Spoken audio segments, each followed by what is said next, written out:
दोस्तों इस वीडियो में हम बात करने वाले हैं संविदा विधि फर्स्ट के बारे में। ये आपका पेपर होगा LLB का 5 नंबर का।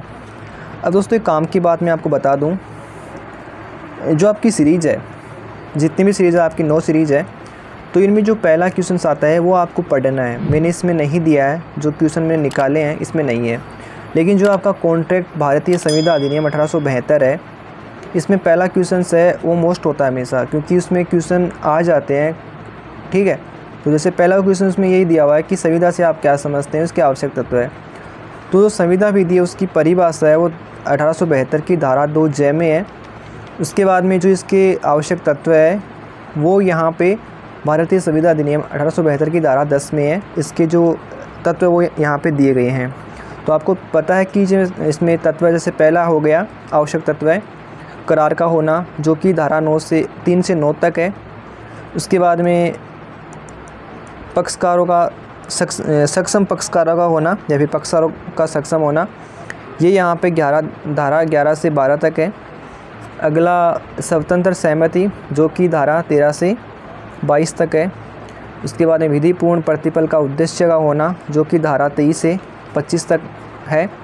उसके बाद में अभिव्यक्त रूप से शून्य घोषित किया गया नहीं होना, यह है धारा 25 से 30 और 36।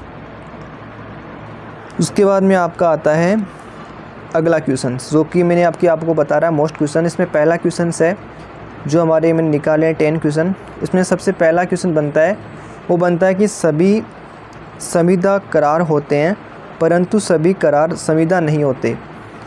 अब दोस्तों क्वेश्चन कैसे ही पूछ सकता है, अगला वाला ऐसे ही पूछ सकता है कि करार व संविदा के बीच जो अंतर है उसको स्पष्ट कीजिए, या फिर अगला पूछ ले कि समस्त अनुबंध ठहराव होते हैं परंतु समस्त ठहराव अनुबंध नहीं होती, इस कथन की व्याख्या कीजिए, या फिर इस कथन को स्पष्ट कीजिए, ऐसा पूछ सकता है। तो थोड़ा बहुत मैं आपको बताऊंगा इसके बारे में। इसमें जो केस लॉज है वो बताऊँगा। तो इसमें दोस्तों आपको करना कैसे है, सबसे पहले इसमें आपको संविदा क्या है उसके बारे में थोड़ा बहुत बताना है। ठीक है, कि जो संविदा कॉन्ट्रैक्ट क्या होता है थोड़ा बहुत बताना है। उसके बाद में आपको जैसे सभी संविदा करार होते हैं, तो आपको समस्त संविदा करार होते हैं, सबसे पहले आपको संविदा को बताना है। ठीक है, तो संविदा की परिभाषा धारा 2J में है। उसके बाद में आपको करार को बताना है, जो कि धारा 2 में है। इनको सबको डिफाइन करना है धारा सहित।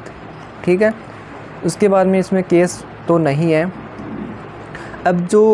अब इसमें देखिए सभी संविदा करार होते हैं, अब इस नहीं होते वो भी आपको इसमें डिफ़ाइन करना। देखिए यहाँ पे होते हैं नहीं होते दोनों को अलग अलग डिफ़ाइन करना है। और इसमें हम केस की बात करें तो इसमें केस नहीं है, ये कितनी अच्छी बात है, कोई भी केस नहीं डालना आपको। और अंतर पूछता है करार और संविदा के बारे में, वो भी आपको डिफ़ाइन करना है। तो आपका एक क्वेश्चन हो गया।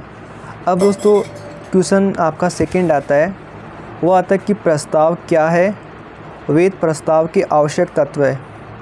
तो यहाँ पे प्रस्ताव को डिफाइन करना है। सबसे पहले प्रस्ताव क्या होता है, तो इसकी परिभाषा धारा 2K में दी गई है। ठीक है, उसके बाद में जो इसमें जैसे परिभाषित करना है, तो ये आपको जैसे पोलक के अनुसार, चेट्टी के अनुसार, ये अलग अलग जो विधि शास्त्री उनके परिभाषा लिखनी है। और एग्जाम्पल भी दीजिए दोस्तों। जैसे आप क्वेश्चन स्टार्ट करते हैं तो थोड़ा बहुत इंट्रोडक्शन लिखिए, उसके बाद में परिभाषा लिखिए, उसके बाद में जो जितनी परिभाषा आती है उसके बाद में कोई उदाहरण दीजिए कि प्रस्ताव कैसे होता है, क्या होता है प्रस्ताव, वो आपको समझाना है। उसके बाद में इसके आवश्यक तत्व बताने हैं, तो इसका अलग से हेडिंग डालिए कि प्रस्ताव के आवश्यक तत्व है। तो एक विधि मान्य प्रस्ताव के ये तत्व होते हैं जो कि हम आपको बता रहे हैं।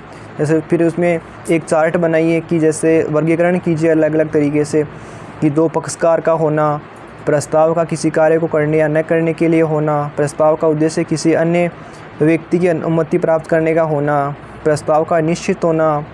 उदाहरण दीजिए इसमें कि जैसे वो उदाहरण ना आपको याद भी होगा, आपने पढ़ा होगा। तो जैसे क और ख है को 10 गांठें कपड़े की बेचने का प्रस्ताव करता है, तो ये प्रस्ताव वो अस्पष्ट व असंदिग्ध है,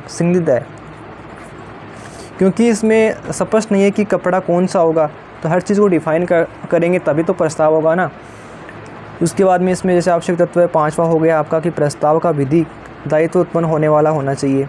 इसमें केस है वेलफोर बनाम वेलफोर जो कि 1919 का है। एक केस और है इसमें डारलिम्पल बनाम डारलिम्पल, तो ये केस आप बता सकते हैं।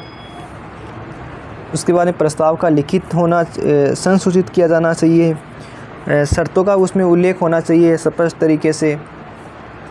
उसके बाद में प्रस्ताव का सामान्य विशिष्ट हो, प्रस्ताव दो प्रकार हो सकता है, सामान्य हो सकता है, विशिष्ट हो सकता है। दोनों को अलग अलग डिफाइन कीजिए कि सामान्य प्रस्ताव कौन सा होता है और विशिष्ट प्रस्ताव कौन सा होता है। उसके बाद में जैसे इसमें केस है जो ये ना आपका सामान्य और विशिष्ट, इसमें केस वो भी फेमस केस है कार्लिल बनाम काबोलिक स्मोक बॉल कंपनी। ये बहुत ही बढ़िया केस है। इसमें विज्ञापन किया गया था कि जो एक बीमारी होती है एनीफ्लूजा वो नहीं होगा, तो उसके बाद में ये केस बहुत ही बढ़िया केस आप पढ़ना। उसके बाद में केस आप डाल सकते हो हरचंद लाल का केस है जो कि यहाँ पे 1925 का है। ऐसे दोस्तों आप केस डालिए। उसके बाद में आप थोड़ा बहुत बता सकते हो इसमें कि प्रस्ताव और प्रस्ताव के आमंत्रण में क्या अंतर होता है। अगर पूछता है तो बताइए, नहीं फिर कोई इश्यू नहीं है। लास्ट में जो आपने जो लिखा है इसका कंक्लूजन लिख दीजिए, निष्कर्ष क्या होता है वो आप डाल दीजिए। अब दोस्तों नेक्स्ट हमारा क्वेश्चन है वो 3 नंबर का है कि संविदा करने के लिए कौन सक्षम है। भारत में आवश्यक के संबंध में क्या विधि है और भारत की विधि और अंग्रेजी विधि में क्या अंतर है। तो एग्ज़ाम में ऐसा ही पूछ सकता है कि जैसे आवश्यक के करार आरंभ से शून्य होते हैं तो इस नियम को आपको समझाना है, ऐसा पूछ सकता है। दोस्तों इसमें आपको लिखना होगा कि जो भारतीय संविदा अधिनियम 1872 की धारा 11 है उसमें संविदा करने के लिए सक्षम व्यक्तियों के बारे में प्रावधान किया गया है। आपको पता होगा कि सक्षम व्यक्ति कौन होते हैं, जो आवश्यक होते हैं, जो मेजर होते हैं, जो साउंड माइंड होते हैं, जो सवचित्त होते हैं, जिनका दिमाग काम करता है। ठीक है। और आपको बता दूं कि इसमें आप नोट डाल देना एक कि इसमें ये स्पष्ट है कि आवश्यक माइनर और विकर्चित अनसाउंड माइंड व्यक्ति संविदा करने के लिए सक्षम नहीं होते हैं। आपको पता होगा कि उनका माइंड है वो काम नहीं करता तो वो नहीं होते। और आपको पता होगा कि वयस्क की आयु है वो 18 वर्ष की है, पूर्ण कर ली हो वयस्कता की आयु है। लेकिन जो आपकी भारतीय वयस्कता अधिनियम 1875 है उसकी धारा 3 है, वो ये बोलती है कि संरक्षक की नियुक्ति होने की दशा में 21 साल होने चाहिए। अब दोस्तों इसमें यह चीज़ें आपको लिखनी है। सबसे पहले थोड़ा बहुत मैंने आपको बता दिया। उसके बाद में यहाँ पे जैसे इसमें आवश्यक के करार के बारे में पूछा है, संविदा करने के लिए कौन सक्षम है, तो आपको बताना है कि जो आवश्यक है वो सक्षम है, सवचित्त है वो सक्षम है।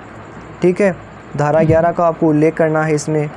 उसके बाद में आपको आवश्यक द्वारा किया गया उसके बारे में बताना है। तो एक फेमस केस है जो कि जो बीकॉम के स्टूडेंट उनको पता होगा, उनके कॉन्टेक्ट में आया भी होगा कि आवश्यक के साथ में जो करार करते हैं वो शून्य होता है। इसमें केस का नाम है मोहरी बीबी बनाम धर्मदास घोष जो कि 1903 का मामला है। तो केस बेस डालना 3-3 4-4 केस डालना, अच्छे आपके नंबर आएंगे।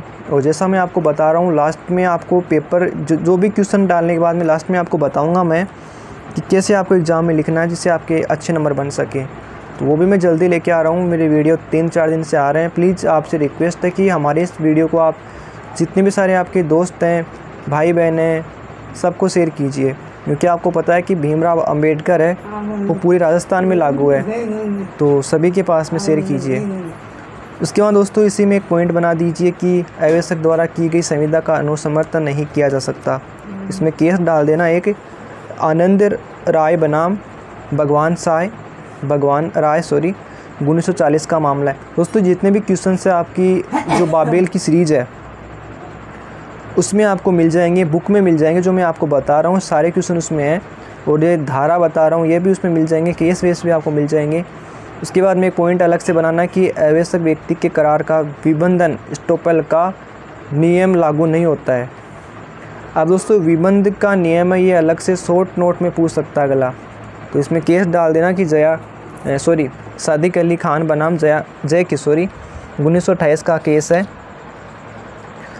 फिर उसके बाद में आप बता देना कि आवश्यक की विधि आवश्यकता पर व्यय किए गए धन की वसूली, जो कि धारा 68 में दिया गया है। उसके बाद में बता देना है कि आवश्यक के लाभ के लिए की गई संविदा का परिवर्तन, यह आपको बताना है।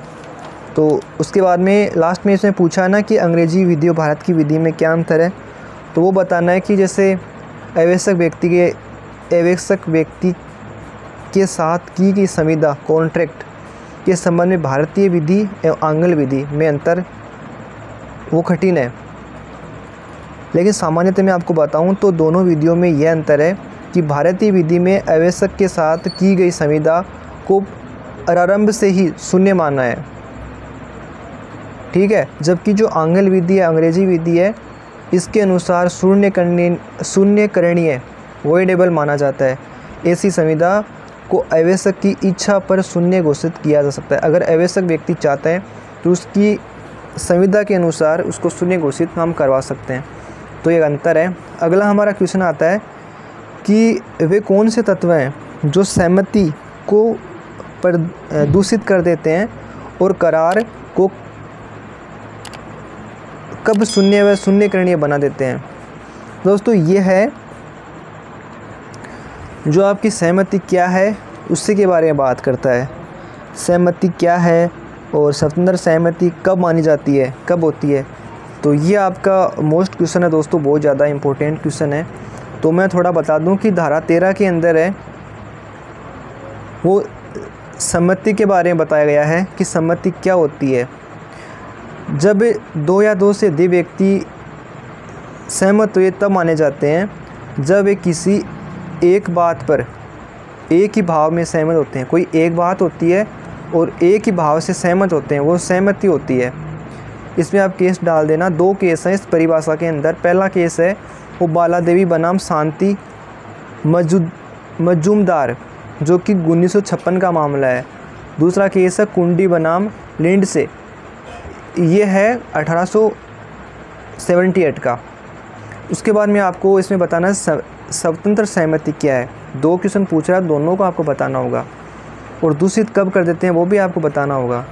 तो स्वतंत्र सहमति परिभाषा वो धारा 14 में दी गई है, 14 में, क्योंकि स्वतंत्र सहमति दोस्तों आपको बता दूं कि जिसमें कपट होता है, जिसमें प्रपीड़न होता है, असमय असर होता है, धारा 16, कपट 17, उसके बाद में दुर्व्यसन होता है, धारा 18, भूल होती है, धारा 21 और 22। अगर ये होती है ना जिस चीज़ में, वो स्वतंत्र सहमति नहीं होती है। इनसे हटकर ये चीज़ें नहीं होती है वो स्वतंत्र सहमति। अगर ये होती है तो वो स्वतंत्र सहमति नहीं होती है। विद्यमान सहमति के लिए ये चीज़ें नहीं होनी चाहिए, कपट वगैरह। इसमें आप केस डाल सकते हैं दोस्तों एक देवेंद्र बनाम खोटे का मामला, जो कि 1983 का मामला है। अब दोस्तों जो मैंने आपको बताया ना कि कपट, प्रपीड़न, इन सभी को आपको अलग अलग डिफ़ाइन कर दो, ठीक है। और कपट वाले में केस डाल देना डेरी बनाम पीक का मामला, जो कि 1887 का मामला है, ये डाल देना। सबको अलग अलग परिभाषित करना। और दूषित कब होती है वो आपको बताना कि जिसमें कपट होती है तब वो दूषित हो जाती है, ठीक है। प्रपीड़न होता है तो वो दूषित हो जाती है। अब दोस्तों यहाँ पे एक चीज़ और डाल देना कि क्या मौन रहना कपट है। अगर कोई व्यक्ति कुछ बोलता नहीं है, उससे कुछ पूछते हैं, ठीक है, सहमति उसकी, वो बोलता ही नहीं, उससे पूछते हैं, तो वो क्या है, वो कपट माना जाएगा। मौन रहना भी कपट माना गया है कॉन्ट्रैक्ट अधिनियम में 1872 में, जो कि एक केस भी बोलता है कि स्मिथ बनाम ह्यूज का मामला, ये केस है। इसमें बोला कि अगर कोई व्यक्ति मौन रहता है तो उसको कपट माना जाएगा। उसके बाद में दोस्तों ये आपका क्वेश्चन हो गया। लास्ट में आपको निष्कर्ष लिख देना है इस जो आपका ये क्वेश्चन है। और उदाहरण दोस्तों आपको अधिक से अधिक उदाहरण लिखने होते हैं। बताना पड़ेगा कपट कहाँ पे, भूल कैसे होती है। भूल दो प्रकार की होती है, तथ्य की भूल होती है, विधि की भूल होती है, धारा 21 के अंदर। तो ये दोस्तों केस वेस है, 3-4 केस डाल देना। और लास्ट में आप तथ्य की भूल, विधि की भूल को अंतर के द्वारा बता सकते हैं कि तथ्य की भूल ऐसी होती है, विधि की भूल विधि से संबंधित होती है, तो तथ्य से जुड़ी तथ्य की भूल होती है। तथ्य की भूल होती है वो क्षम्य हो जाती है, लेकिन विधि की भूल है वो क्षम्य नहीं होती, उसमें सेक्शन वगैरह लग जाते हैं, फिर आपकी धारा लगती है। और जो तथ्य की भूल होती है उसमें दोनों पक्षकार द्वारा होना आवश्यक है, लेकिन विधि की भूल है उसमें ऐसी कोई बात लागू नहीं होती है। अगला क्वेश्चन आता है हमारा 5वां क्वेश्चन है, समाश्रित संविदा क्या होती है, बाजी के करार से किस प्रकार भिन्न होती है। दोस्तों इससे पहले एक क्वेश्चन है, मैंने इसमें नहीं डाला लेकिन मैं आपको बता रहा हूँ, आप नोट कर लेना कि एक संविदा या फिर संविदा के लिए पर व्यक्ति वाद नहीं ला सकता। क्या इस नियम के कोई अपवाद है क्या? संविदा के लिए पर व्यक्ति थर्ड पार्टी या थर्ड पर्सन वाद नहीं ला सकता, क्या इस नियम के कोई अपवाद है क्या? ये क्वेश्चन है, आप नोट डाउन कर लीजिए। दोस्तों समाश्रित संविदा किसे कहते हैं या फिर क्या होती है और बाजी के करार से किस प्रकार भिन्न है? तो ये दोस्तों आपकी जो धारा है भारतीय संविदा अधिनियम 1872 की धारा 31 में समाश्रित संविदा के बारे में बताया है। ये क्या होती है, एग्जाम्पल देना, आपको एग्जाम्पल आपको देके बताना है। उसके बाद में इसके क्या क्या तत्व होते हैं समाश्रित संविदा के, वो आपको डिफ़ाइन करने हैं अलग अलग। ठीक है, आपके सीरीज में तो ऐसे पॉइंट वाइज ही दिए हुए हैं, लेकिन आपको अलग अलग डिफ़ाइन करना है सबको, किसी घटना के घटित होने पर, नहीं होने पर समाश्रित संविदा ऐसे उसमें दिया हुआ आपको देखना है। बाकी मैं आपको मोटा मोटा बताऊंगा क्योंकि हमारा वीडियो 16 मिनट का हो गया है। ठीक है, अब आपको दोस्तों यहाँ पे संविदा का क्या स्वरूप होता है वो आपको बताना है। केस इसमें इतने नहीं है, केस नहीं है, बस ये आपको डिफ़ाइन करना है। केस वेस मत डालना इस क्वेश्चन में। उसके बाद में अगला क्वेश्चन आता है कि हमारा संविदा भंग होने पर असंभव कार्य करने के करार शून्य होते हैं। ये धारा 56 में है आपके।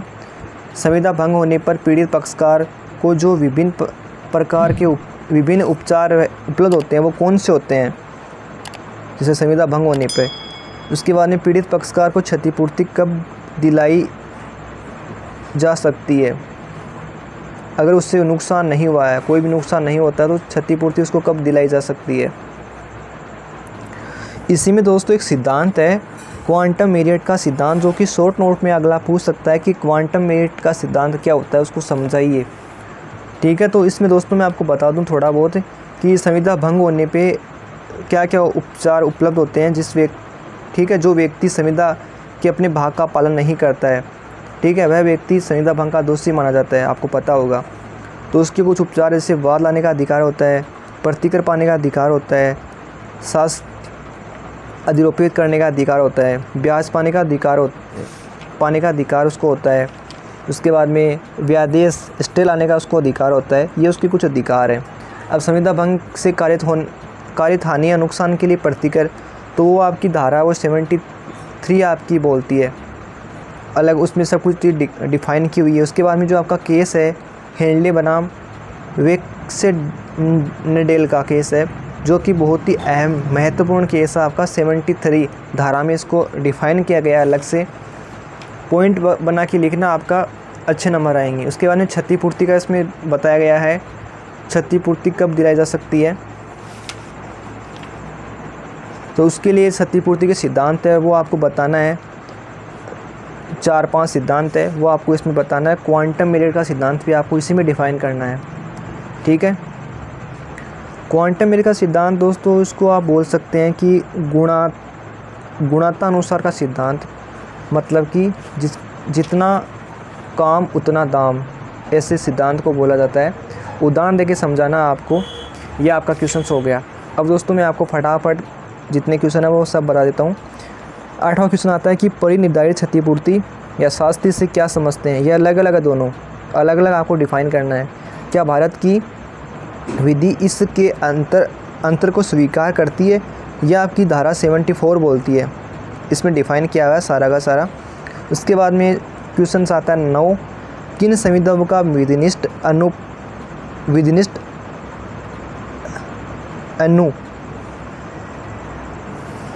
मतलब कि विधिनिष्ठ अनुतोष अधिनियम 1963 में विधिनिष्ठ पालन नहीं करवाया जा सकता। पिछली बार आपके आया था कि पालन करवाया जा सकता है, इस बार पूछ सकता है कि नहीं करवाया जा सकता। यह आपकी इस अधिनियम जो 1963 का अधिनियम है, इसकी धारा 14 के अंदर इसको डिफ़ाइन किया है। उसके बाद में आपका व्यादेश क्या होता है, स्टे क्या होता है वो आपको बताना, कितने प्रकार के होते हैं वो बताना, कब जारी होता है। व्यादेश 2 प्रकार के होते हैं, अस्थायी और अस्थायी आदेश। उसके बाद में टिप्पणी के अंदर ये क्वेश्चन है, इनको दोस्तों पढ़ लेना आप, ठीक है। 10 नंबर का आता है, तो ये बड़े वाले करना, छोटे वाले मत करना। टाइम नहीं होता तो छोटे वाले करना आपके पास में, ये आप रीडिंग कर लेना, आपकी याद हो जाए तो अच्छी बात है। जैसे असमय असर क्या होता है, धारा 16। उसके बाद में असंभवता का सिद्धांत है, वो आपको डिफ़ाइन करना है। इसमें 3 या 3 पेज भर देना काफ़ी है, लेकिन मैटर लिखना सही तरीके से। अगर लास्ट में आपका टाइम रहता तो लिखना, कॉपी को खाली मत छोड़ना, नंबर नहीं आएंगे आपके। और ये ऑनलाइन का सिस्टम है, जल्दी बंद हो जाएगा। ये अभी चल ही रहा है, लेकिन मेरे अनुसार शायद बंद हो जाएगा, क्योंकि सही नहीं है दोस्तों। क्वांटम मेरिट का सिद्धांत मैंने आपको बताया था, वो आपको इसमें पूछ सकता है शॉर्ट नोट में। बाजी के करार क्या होते हैं वो पूछ सकता है। निराश्रित का सिद्धांत है, विफलता का सिद्धांत इसको बोलते हैं, ये पूछ सकता है। अग्रिम भंग क्या होता है ये पूछ सकता है। हेनले का मामला धारा 73 में ये पूछ सकता है। ये आपके क्वेश्चंस हो गए। ये आपके 10 क्वेश्चन है। इसकी जो PDF है ये आपको 2 दिन बाद में टेलीग्राम के अंदर मिल जाएगी। अशोक जहांगीर LLB के नाम से सर्च कीजिए, फॉलो सब्सक्राइब कीजिए, वहाँ पे आपको दे दी जाएगी। 10 क्वेश्चन है दोस्तों, इन सभी को एक बार आँखों के नीचे से निकाल लेना, क्योंकि मोस्ट क्वेश्चन मैंने निकाले हैं आपके लिए। मैं चाहता हूँ कि जो विद्यार्थी परसेंटेज बनाना चाहते हैं वो तो बुक से पढ़िए, उनको तो इनकी जो आवश्यकता नहीं है। लेकिन जो विद्यार्थी चाहते हैं कि अभी आपको पता है 75% स्टूडेंट फेल हो गए भीमराव अम्बेडकर से, उनके लिए बता रहा हूँ कि पास हो जाइए, अच्छी बात है। 50% आ जाए, अच्छी बात है, क्योंकि बार काउंसिल एग्ज़ाम में बैठ सके। 48% आपके होने चाहिए, अगर नहीं होते तो आप बार काउंसिल एग्ज़ाम में नहीं बैठ सकते, और आपको डिग्री भी नहीं मिलती है उस 3 साल की। तो ये उन्हीं के लिए उनको पढ़ लेना, एकदम याद कर लेना। बाकी जो आपकी सीरीज है, बुक है, उनसे आप पढ़ते रहिए, उनको आप देखते रहिए। एग्ज़ाम में पता नहीं वहाँ से भी आ जाए, यहाँ से भी आ जाए, और क्वेश्चन घुमा के आएंगे। मैं आपको बता दे रहा हूँ, यूनिट का कोई सिस्टम मेरे अनुसार नहीं है। और अभी ये डिफाइन अभी ये भी नहीं बताया कि पेपर आपका 2.5 घंटे का होगा या 3 घंटे का होगा, अपडेट नहीं है। इंस्टाग्राम पे मैं देता हूँ अपडेट, वहाँ पे हमें फॉलो कीजिए, अशोक जहांगीर LLB के नाम से साइड में शो हो रहा होगा। थैंक यू इस वीडियो को दोस्तों देखने के लिए। सभी के पास में इसको शेयर करना। Thank you.